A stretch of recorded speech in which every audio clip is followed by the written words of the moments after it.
de abrir los sellos, Señor, eres digno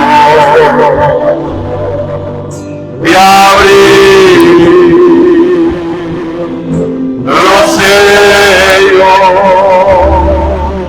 Señor, que fuiste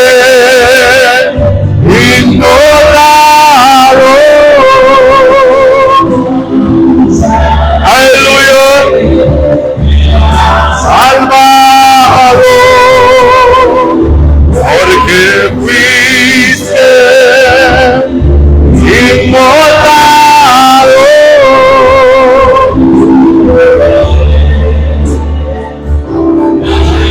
Cuánta gloria a Dios,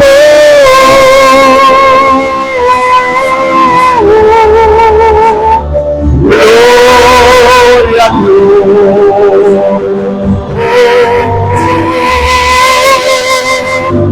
gloria a Dios. Gloria a Dios, gloria a Dios.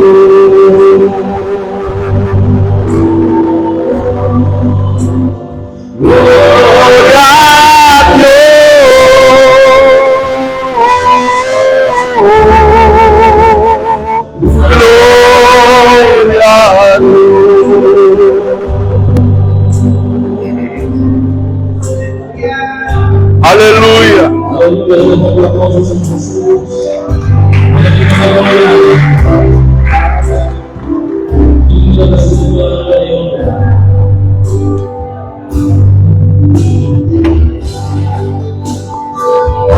Aleluya. Gloria a Dios. Que el Señor les bendiga, hermanos, esta preciosa noche que hemos venido a alabar y glorificar el nombre del Señor. Amén. Gloria a Dios. Vamos a continuar con el estudio del tema que iniciamos el jueves pasado. El tema ya lo mencionaba nuestro hermano Miguelito, hermano Miguel, sobre el por qué Dios permitió la destrucción de su templo. Y como base hemos tomado el capítulo 24 de Mateo, versículo 1, 2 y 3. Dice la palabra del Señor: cuando Jesús salió del templo y se iba, se acercaron sus discípulos para mostrarle los edificios del templo. Respondiendo él les dijo: ¿veis todo esto? De cierto os digo que no quedará aquí piedra sobre piedra que no sea derribada. Y estando él sentado en el monte de los olivos, los discípulos se le acercaron aparte, diciendo: dinos cuándo serán estas cosas y qué señal habrá de tu venida y del fin del siglo. Amén. Vamos a orar. Padre que estás en los cielos, te damos las gracias, Señor, en esta noche, porque tú nos das la oportunidad de abrir tu palabra. Pedimos que nos des la sabiduría, dirección y tu gracia para comprender tu palabra, Señor, en el nombre de Jesús. Amén y amén. Hoy vamos a ver la segunda parte del estudio, el por qué Dios permitió la destrucción de su templo. La semana pasada hablábamos sobre el tabernáculo. Usted sabe muy bien que cuando Moisés sube al monte, el Señor no solamente le dio la ley, sino que también la misma palabra nos testifica a nosotros de que también le dio que hiciera un tabernáculo, que era la casa del Señor, donde los judíos podían estar adorando al Señor y haciendo sacrificios.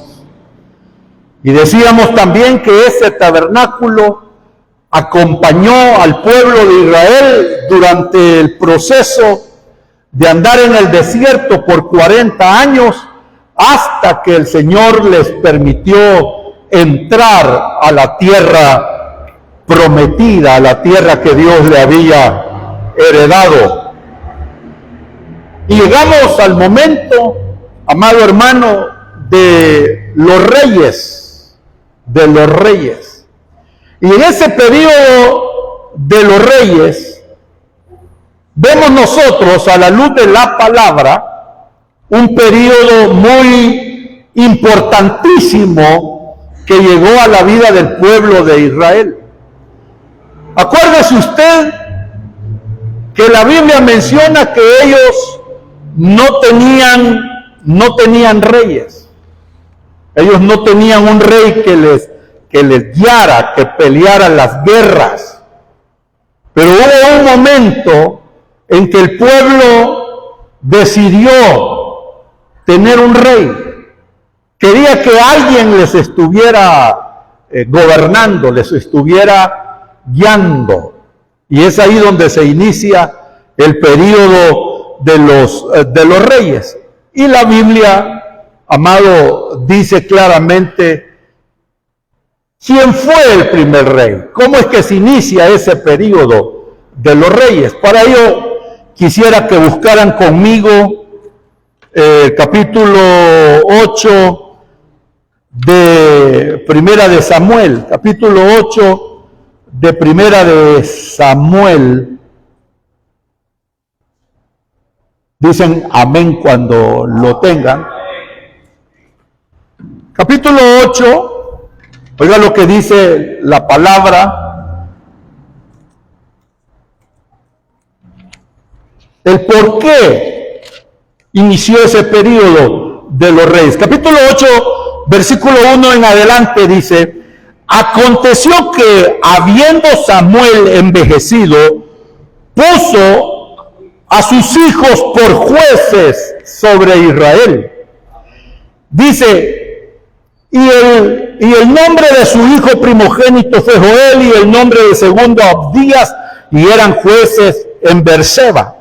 Pero no anduvieron los hijos por los caminos de su padre, antes se volvieron tras la avaricia, dejándose sobornar y permitiendo el derecho. Se corrompieron los hijos del profeta. Entonces todos los ancianos de Israel se juntaron y vinieron a Ramá para ver a Samuel. Y le dijeron: he aquí, tú has envejecido y tus hijos no andan en tus caminos, por tanto constitúyenos ahora un rey que nos juzgue, como tienen todas las naciones. Quiero que noten aquí que esa petición llega de parte del pueblo a Samuel. A Samuel, ahí lo dice la Biblia, no le pareció, no le gustó, no le agradó. Pero Dios le dice más adelante, le dice: hazle caso al pueblo, atiende la petición del pueblo. El pueblo se puso en una posición de exigencia y Dios permitió que se ungiera a un rey. Hago esta pregunta: ¿quién fue el primer rey de Israel? Saúl. Este Saúl, amado hermano, el jueves pasado explicaba sobre la unción que él tuvo, la unción para ser rey. Pero la vida espiritual de Saúl fue una vida carnal prácticamente, una vida carnal. Él no fue una persona muy espiritual, manifestaba mucha, diríamos, la carne en su vida. La naturaleza pecaminosa, para que me entiendan mejor, lo manifestaba fuertemente. Cobarde, miedoso, no quería enfrentar a sus enemigos, desobedientes. Y fuera de eso, era influenciado por un espíritu inmundo que le descontrolaba su forma de ser, su forma, diríamos, en su temperamento. Sufría mucho de ataques que hoy le pudiéramos llamar ataques satánicos, y caía en unas depresiones tan terribles, y es por eso que la misma palabra narra que este rey, amado, llamaba a David para que entonara cantos y alabanzas al Señor, y solamente así podía estar él tranquilo. Era un carnal Saúl, era un carnal, un rey carnal. Y usted sabe cómo terminó su vida. Terminó desobedeciendo a Dios, terminó dándole la espalda al Señor, lo desechó, y por eso Dios también lo desechó de su reinado. Y Dios tuvo que levantar otro rey, y ese segundo rey que Dios levantó, ¿cómo se llama, hermano? David el rey. Este rey David, amado hermano, fue escogido de parte de Dios. Saúl no, Saúl fue escogido por el pueblo, pero David sí fue escogido de parte del Señor. Y este David, así como había sido ungido Saúl por el profeta, también David fue ungido en aceite por el profeta. Ahora, la diferencia entre Saúl y David es que David era conforme al corazón de Dios. Amén, hermano. Su corazón era más obediente, su corazón era más sensible a la misma presencia del Dios de los cielos. Y a este David, para llegar a ser rey, no solamente lo ungieron una vez, como en el caso de Saúl, sino que la Biblia nos dice a nosotros que a David lo ungieron 3 veces. Cuando tenía 17 años, lo ungieron por primera vez. Cuando tenía 30 años, también lo volvieron a ungir como rey. Y cuando tenía 37 años, lo volvieron a ungir la tercera vez. 3 veces fue ungido como rey. Y solamente pudo gobernar él al pueblo de Israel durante 40 años. Ese fue el reinado que tuvo David.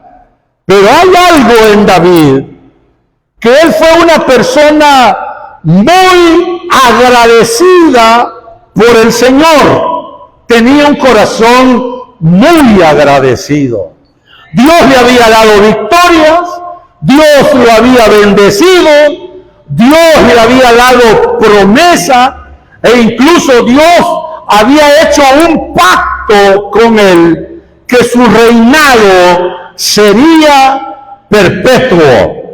Ese pacto que Dios hizo con David es el que la Biblia, hermanos, le llama el pacto davídico. Un pacto que hizo Dios con David. Un día vamos a estudiar eso de los pactos, porque es necesario que nosotros conozcamos lo que está relacionado con los pactos.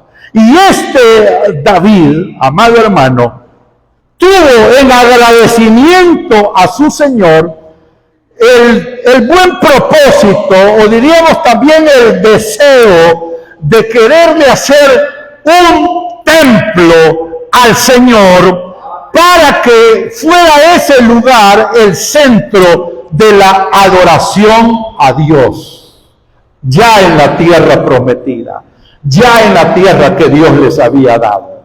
Y no solamente, hermano, ese templo iba a servir como centro de adoración, sino que también iba a ser el sustituto del tabernáculo. Todo lo que había estado en el tabernáculo, los implementos, acuérdese usted que el tabernáculo tenía el atrio, el lugar santo y el lugar ¿qué? Santísimo. Y en cada una de esas partes de lo que era el tabernáculo, habían ciertos instrumentos, amados, implementos apartados para Dios. Entonces David dijo, todo aquello que está en el tabernáculo, este templo va a sustituirlo. Y todo lo que tenía el tabernáculo tenía que estar entonces en el templo. Mire, David fue una persona que se proyectó con esa visión de hacer un gran templo allí en Jerusalén. Se proyectó, incluso empezó diríamos, a recoger materiales para la construcción del templo. Y en eso estaba cuando el Señor lo frenó y le dijo, tú no me vas a construir el templo. Lo frenó.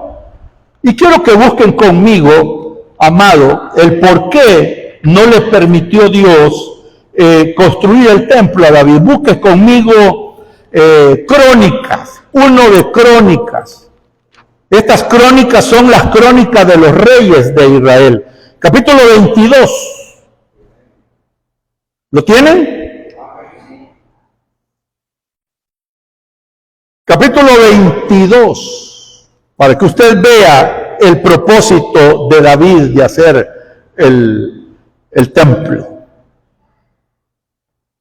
En el versículo 1 dice, capítulo 22 de 1 de Crónicas, de Primera de Crónicas, dice, y dijo David, aquí estará la casa de Jehová Dios, y aquí el altar del holocausto para Israel.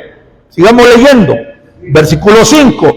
Y dijo David, Salomón mi hijo es muchacho y de tierna edad, y la casa se ha de edificar a Jehová, ha de ser magnífica por excelencia, para renombre y honra en toda la tierra. Ahora pues, yo le prepararé lo necesario. Y David, antes de su muerte, hizo preparativo en gran abundancia. Llamó entonces David a Salomón su hijo y le mandó que edificase casa a Jehová Dios de Israel. Versículo 7. Y dijo David a Salomón, hijo mío, en mi corazón tuve el edificar templo al nombre de Jehová mi Dios. Mas vino a mí palabra de Jehová diciendo, tú has derramado mucha sangre y has hecho grandes guerras. No edificarás casa a mi nombre, porque has derramado mucha sangre en la tierra delante de mí. Lo paró el Señor y le dijo, no, tú no me vas a edificar. Entonces, ¿quién? Es la pregunta, ¿verdad? Sí, el verso 9. He aquí, dice, le nacerá un hijo, el cual será varón de paz, porque yo le daré paz de todos sus enemigos en derredor. Por tanto, su nombre será Salomón, y yo daré paz y reposo sobre Israel en sus días. Él edificará casa a mi nombre, y él me será a mí por hijo, y yo le seré por padre, y afirmaré el trono de su reino sobre Israel. ¿Para qué? Para siempre. Entonces, amado hermano, vemos aquí en este capítulo 22 que hubo una prohibición de parte de Dios en el caso de David, que no le hiciera la casa en su nombre, sino que tenía que ser ¿quién? Salomón. ¿Qué significa el nombre Salomón, hermano? Pacífico. Ahí están los versículos que hemos leído. Hombre de paz. Ahora, el tercer rey, en este periodo de los reyes, el tercer rey de Israel, ¿quién fue, hermano? Salomón. Salomón fue ungido como rey. Esto no lo vamos a leer, pero se encuentra en 1 de Reyes, capítulo 1, y ahí usted puede leer todo ese capítulo, cómo fue ungido Salomón como rey. Ahora, Salomón es destinado para construir el templo de Dios. Ya lo leímos también aquí en Crónicas capítulo 22.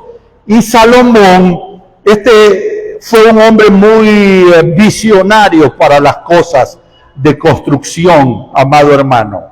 Tenía mucha sabiduría de parte de Dios, no solamente para gobernar, oiga esto, o para dirigir al pueblo, sino que también para hacer grandes construcciones.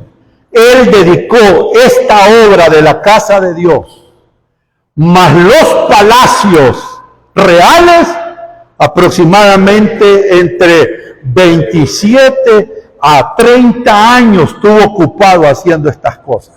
Se cree que el templo que hizo en el nombre del Señor, amado, duró su construcción 7 años. Y ocupó materiales como ladrillos, madera de acacia, bronce, oro, marfil, plata. Fue un templo hecho bello, y también pudiéramos mencionar esta otra palabra, fue sumamente ostentoso. Era un lujo de templo el que Salomón hizo. Ese templo, amado hermano, fíjese, ese templo fue conocido como el templo de Salomón, porque él era el que lo había edificado para la gloria del Señor. Amén. Hasta ahí estábamos bien, hermano. Todo era bello. Incluso Crónicas dice que la gloria o el Shekinah de Dios, así como había descendido en el tabernáculo y en el monte Sinaí, también en ese templo hecho por Salomón bajó la gloria del Señor. Amén, hermanos. Bajó el Shekinah, bajó gloria de Dios. Y todo estaba bien. Era el centro de adoración del pueblo, hasta que el iniciador que corrompió el culto santo a Dios, ¿sabe quién fue? El mismo Salomón. ¿Y cómo fue que corrompió el culto? ¿Se acuerda usted que les mencionábamos el jueves anterior que Salomón tuvo cuántas mujeres? 1000. Y cada una, cálmese, y cada una de ellas, oiga, y cada una de ellas llevaba su propio Dios, llevaba su propia religión. Y él Salomón, cuando ya estaba viejo, corrompió el culto, comenzó a idolatrar ídolos, comenzó a adorar ídolos, corrompió el culto santo del Señor lo corrompió. La Biblia dice que sus mujeres desviaron el corazón ¿de quién? De Salomón. Y de ahí en adelante, hermano, el culto al Señor se corrompió. Se corrompió. Fíjense que a veces me han hecho la pregunta, mire, ¿y Salomón ahí murió en esa condición? ¿O se arrepintió? ¿Qué dicen ustedes? Bueno, aquí estamos aprendiendo, hermano. Quiero decirles que sí, se arrepintió, hermano. ¿Y dónde tenemos nosotros el testimonio? Tenemos el testimonio en los últimos 2 versículos del último capítulo del libro de Eclesiastés. Este es el todo el hombre, dijo. Teme a Dios y guarda sus mandamientos. Oiga esto, hermano. Ese libro del Eclesiastés fue el libro, amado hermano, fue el libro que escribió Salomón cuando ya había dado ese paso de buscar una vez más la comunión con el Señor, de arrepentirse. Y si usted ha sido buen lector de ese libro del Eclesiastés, los primeros capítulos, amado hermano, ¿qué dice? Di mi corazón, dice, a inquirir y a buscar, y me di a los placeres. Bueno, y usted sabrá todo lo que dice ahí en el libro del Eclesiastés. Pero fue ese libro que él escribió cuando ya había dado ese paso del arrepentimiento. Y hay otro capítulo que menciona ese arrepentimiento que tuvo Salomón. ¿Cuántos alaban el nombre del Señor? Ahora, usted sabe, como hombre, muere. Y se levantaron otros reyes. Unos buenos reyes y otros malos reyes. ¿A dónde puedo encontrar todo eso de la vida de los reyes? Ahí está en los libros de primero, mejor dicho, porque no es carta, primer libro de Reyes, el segundo de Reyes y también en las crónicas. Quiero que noten esto, por favor. En nuestra Biblia hay división de esos libros. 1 de Reyes, 2 de Reyes, 1 de Crónica, 2 de Crónica. Estos 4 libros en la Biblia judía es una sola. Es un solo libro. En la versión 60 nosotros no tenemos así. Por eso, si usted se quiere deleitar en el estudio de los libros de los reyes, si va a leer 1 de Reyes, lea después 1 de Crónica. Si va a leer 2 de Reyes, lea 2 de Crónica. Y usted lo va a entender de una manera muy especial. Ahora, amado hermano, habían reyes malos que corrompieron más todavía el culto al Señor, la adoración al Señor. Y no solamente reyes, sino que también sacerdotes que estaban al servicio del templo corrompieron más el culto a Dios. Se corrompieron reyes. Y entre los pecados que la Biblia menciona que eran cometidos allí en el templo del Señor, oiga esto, pecados terribles. ¿Qué es lo que se practicaba? El pecado mayor de todos fue la idolatría. La idolatría. Ahí adoraban a Moloch, ahí adoraban a todos los dioses de los cananeos, ahí adoraban, hermanos, dioses, a Baal peor. Oiga esto, a Baal peor. ¿Cómo se llamaba ese dios pagano? A Baal peor. Tengamos un poquito de serenidad, varón, por favor, tranquilo, por favor. tranquilo.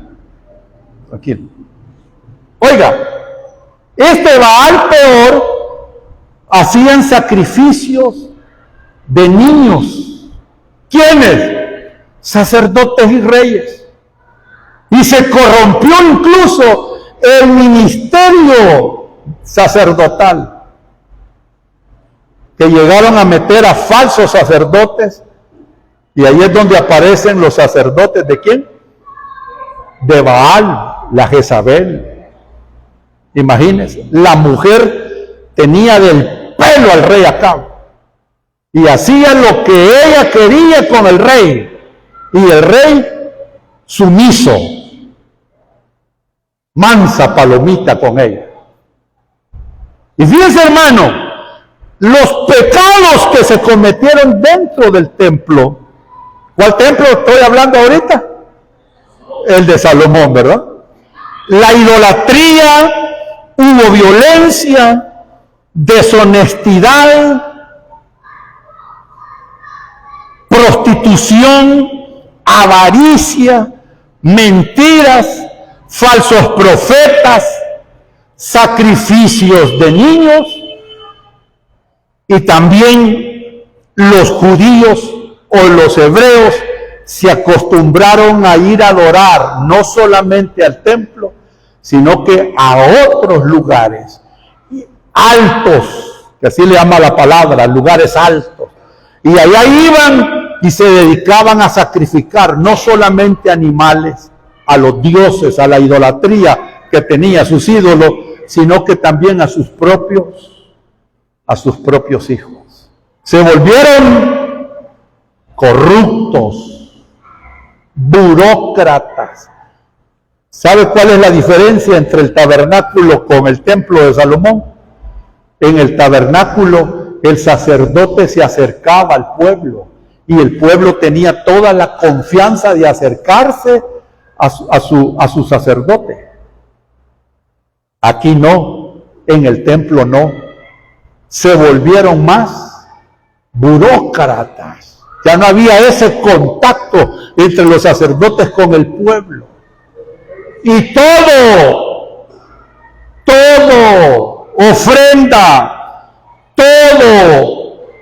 ofrenda dada al Señor, sacrificio, despertó en los sacerdotes avaricia. Se prostituyeron,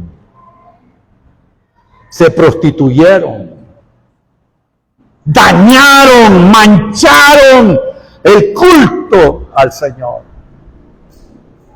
Esto provocó, hermano, que Dios, al ver que los reyes, al ver que los sacerdotes del templo se habían corrompido, Dios comenzó a levantarles profetas. Ahí entran los profetas.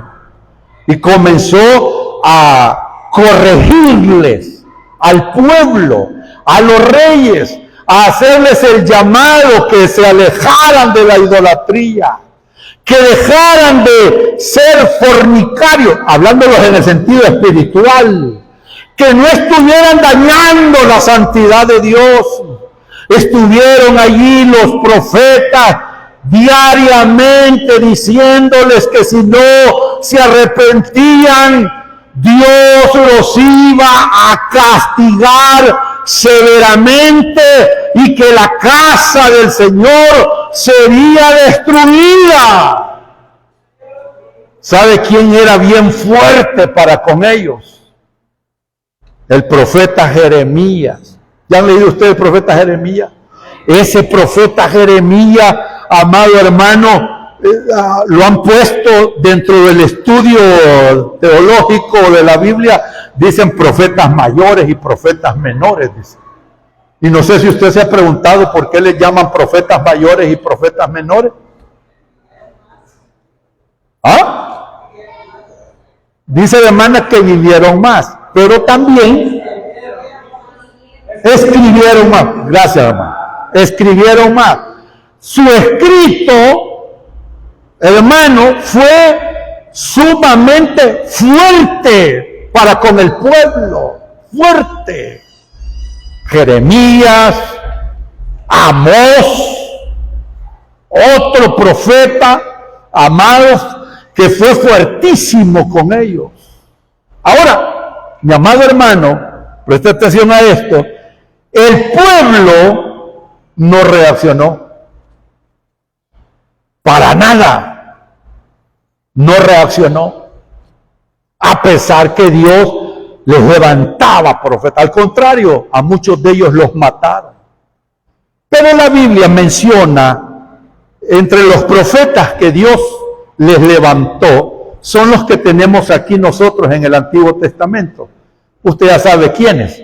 Elías, Eliseo, Amós, Oseas, Isaías, Jeremías, Joel, Abdías, Miqueas, Nahum, Habacuc, Sofonías, Jonás. Todos estos exhortaron al pueblo que se enderezaran su camino donde estaban viviendo. ¿Hizo caso el pueblo? No. No, hermano.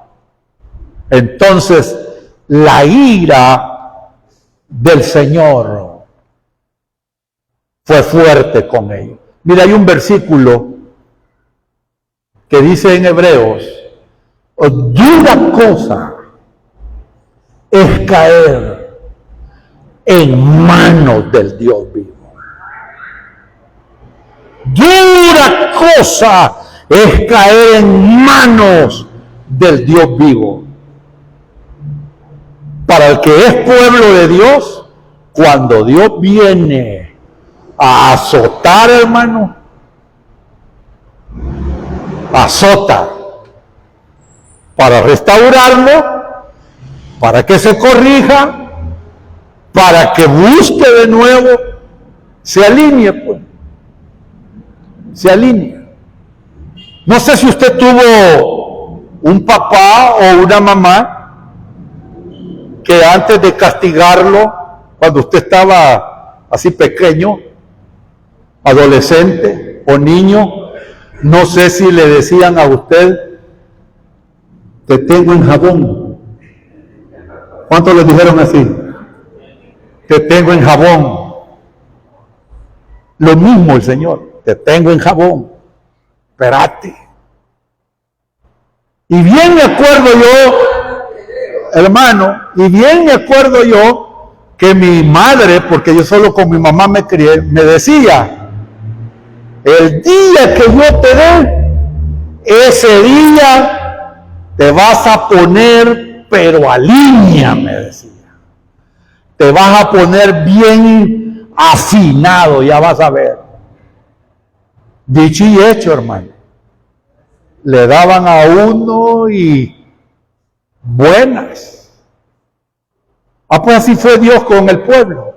Los tuvo en jabón mucho tiempo, hasta que llegó el día en que Dios tuvo que levantar dos pueblos, uno más fuerte que el otro.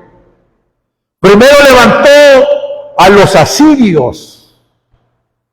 No estoy hablando de los sirios, porque es bien diferente. Asirios.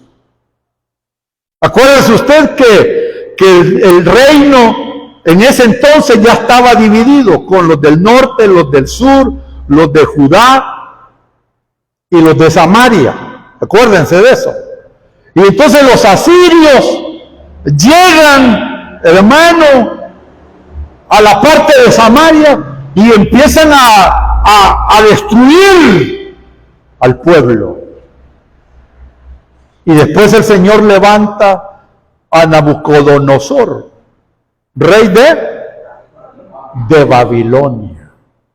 Un imperio fuertísimo, fuerte. Acuérdese usted que han habido varios imperios, ¿verdad? ¿Cuál fue el primer imperio? Asirio. El segundo imperio, los egipcios. El otro, el babilónico. Y llega Nabucodonosor, amado hermano, y llega con todo su ejército. Y empieza a destruir la ciudad, a botar los muros que rodeaban la ciudad y prácticamente destruyó el templo. Destruyó el templo en su totalidad. Incluso según los historiadores dicen que fue tanta la destrucción del templo que fue arrancado desde sus fundamentos. Se los terminó, hermano. Fuertemente fue la invasión que hicieron Nabucodonosor y todos sus ejércitos. Y Dios, a través del profeta Jeremías, a través del profeta Oseas, hermanos, a través del profeta Ezequiel, incluso les decía: voy a mandar un ejército, voy a mandar a mi siervo Nabucodonosor, a yo lo voy a ocupar para castigarlo. La ira de Dios está contra ustedes y voy a destruir toda la ciudad. Y voy a matar jóvenes y voy a permitir que violen a sus mujeres, que estrellen a sus hijos. Fue fuerte, hermano. Fuerte. Un castigo severo que hubo allí en Israel. Y las consecuencias fueron fuertes. El templo, Dios permitió que fuera destruido. ¿Cuál templo? Salomón. Vaya siempre enumerando los templos. Oiga, templo 1, ¿cuál fue? Salomón. Se lo terminó. Fíjense que los arqueólogos hasta la fecha dicen que nunca existió ese templo de Salomón. Algunos arqueólogos, porque ellos se han andado buscando y rebuscando y no encuentran ni siquiera una piedra de ese templo. Algo que diga: sí, aquí estuvo el templo de Salomón. Entonces hay algunos arqueólogos e historiadores que niegan que ese templo haya existido, porque fue tan fuerte la destrucción de ese templo de parte del rey de Babilonia que no dejó nada, los hizo polvo. Terrible. Pero no solamente eso, hermano.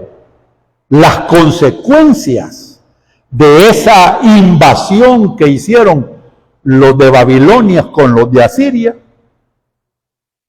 ¿cuáles fueron? La Biblia lo narra. Fueron llevados cautivos. ¿Fueron llevados cautivos a dónde? A Babilonia. ¿Por cuántos años?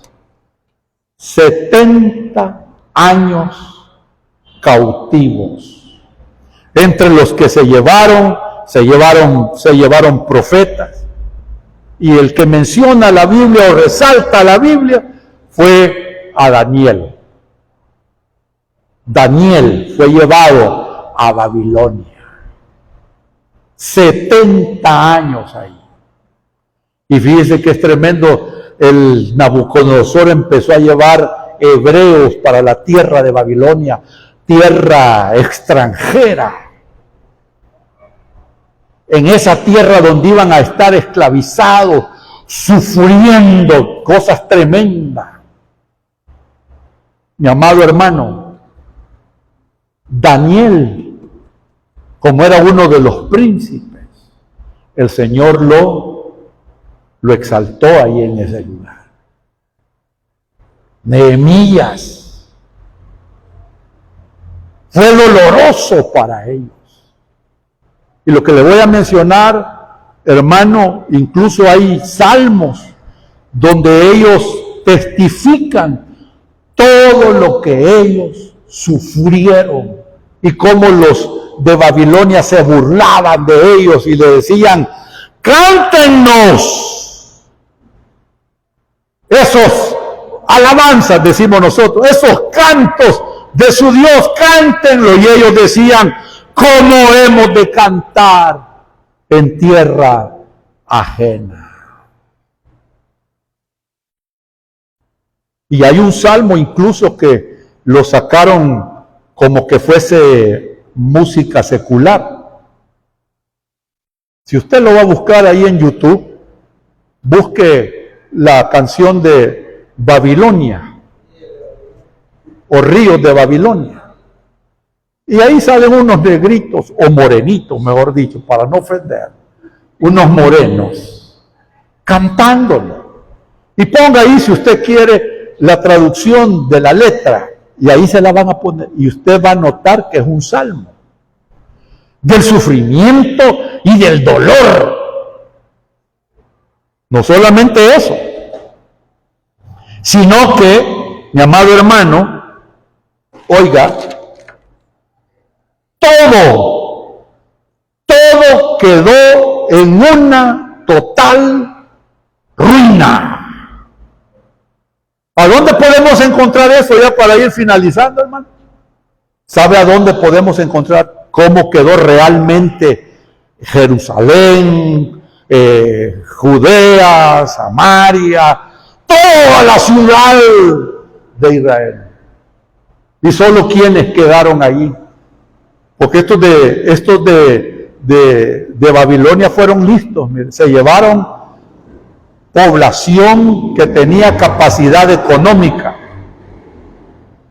y solo dejaron a los más pobres ahí. Así son los políticos, hermano. Dejaron a los más pobres ahí. A los miserables dejaron ahí. Pues.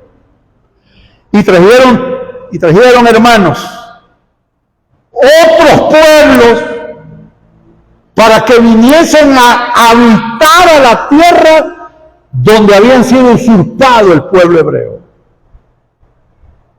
Y esos hebreos que se quedaron ahí se juntaron, como dicen allá por mi pueblo, se unieron.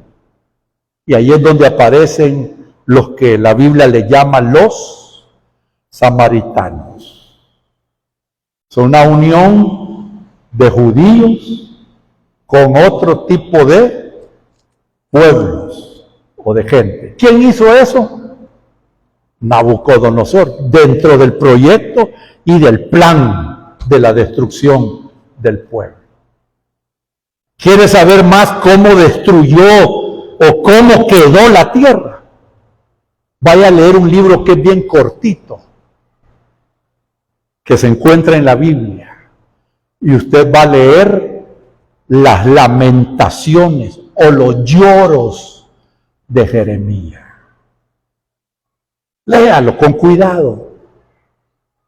Y allí dice Jeremías que las calles de Jerusalén tienen luto. Ya nadie viene a sus fiestas. Y él llora. Por eso se llama el profeta, ¿qué? Llorón. Los lamentos de él.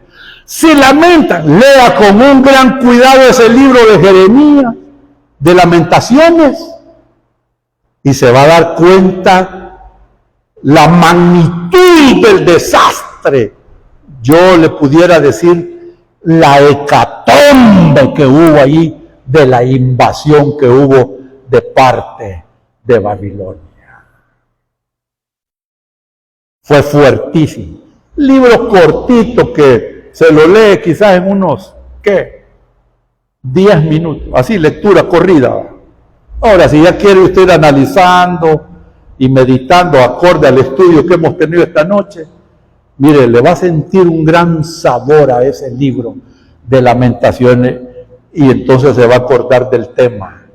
¿Por qué Dios permitió la destrucción del primer templo de Salomón? Y sus consecuencias. Amén, hermano. Les hago esta pregunta, pero contéstela usted solo. ¿Lee usted la Biblia diariamente, hermano? No me vaya a decir amén, solo usted diga. ¿Lee la Biblia sinceramente? Mire, yo estoy preocupado. Hoy, incluso ahí lo tiré por Facebook, que hicieron una encuesta en Estados Unidos, que parece que dicen que el 74% de los que somos cristianos evangélicos no leemos la Biblia. Mejor leemos otras cosas. Otras cosas leemos. Paquines. Otras cosas. Menos la Biblia. Y cuando uno recibe estos estudios, hermano, se le abre el corazón y la mente y la vista espiritual y uno dice, qué terrible lo que vivió el pueblo por la invasión de Nabucodonosor. Y se fueron los profetas, y se fueron los príncipes, y se fue gente adinerada, y la ciudad quedó devastada. Devastada. Todo por la idolatría. La idolatría tiene otras, o diríamos otros pecados que le siguen. ¿Quiere verlo usted? Allá en su casita.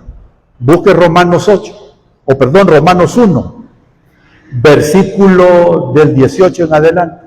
Y ahí se va a dar cuenta usted que conociendo a Dios, no le glorificaron como a Dios, ni le dieron gracia, sino que su necio corazón se entenebreció y pervirtieron su corazón, su alma, y se hicieron imágenes de hombres, de cuadrúpedos, de reptiles, de aves.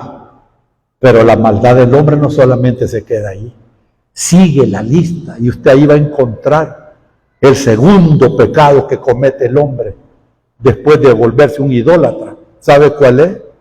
Los pecados sexuales. Se pervierte en la sexualidad. Se pervierte. Ahí es donde aparecen las orgías. Aparecen, hermano, lo afeminado, lo homosexual, la prostitución, el lesbianismo, donde aparecen relaciones con animales, aparecen, hermanos, pecados sexuales, inmundicias, y después da otra lista más grande ahí, Romano. Se los dejo de deber hoy. Estúdienlo.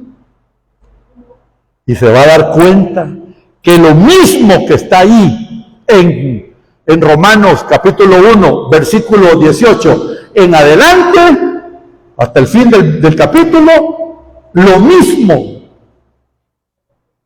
hizo el pueblo de Israel allí en el centro de adoración a Dios. Ya vamos a llegar a aquel templo donde entró Jesús y que les dijo a los religiosos de su época, ustedes han hecho de la casa de mi padre, ¿qué? Entonces, ¿por qué Dios permite la destrucción del templo? Ya vimos, el primer templo. Si el Señor nos permite, el próximo jueves, vamos a seguir, hermano, hasta terminar el versículo 1, 2 y 3 del Evangelio de Mateo, capítulo, ¿qué? 24. Que el Señor nos ayude a todos. Oramos, Padre, que estás en los cielos. Te damos las gracias por tu palabra. Pedimos que esta palabra quede en nuestros corazones, Señor, y que podamos estarla siempre meditando, reflexionando en ella, para no cometer los mismos pecados y errores que tu pueblo Israel cometió. Ayúdanos, Señor, con tu Espíritu Santo, en Cristo Jesús. Amén y amén. Dios me los bendiga, hermanos. Un aplauso a Dios. Ya vamos comprendiendo, ¿verdad? Porque a veces Dios permite que pasen ciertas cosas. Y es que nosotros pervertimos nuestros caminos. Y a raíz de nuestros pecados, pues Dios permite que pasen ciertas cosas. Vamos a orar para que Dios, por las ofrendas que usted trae, vamos a consagrar esas ofrendas y diezmos. Padre, te damos gracias por esta hermosa enseñanza, Señor Jesús, acerca del primer templo que fue destruido, Señor Jesús, a causa de la invasión del imperio babilónico, pero que fue demovida, Señor Jesús, por el pecado y por la bendición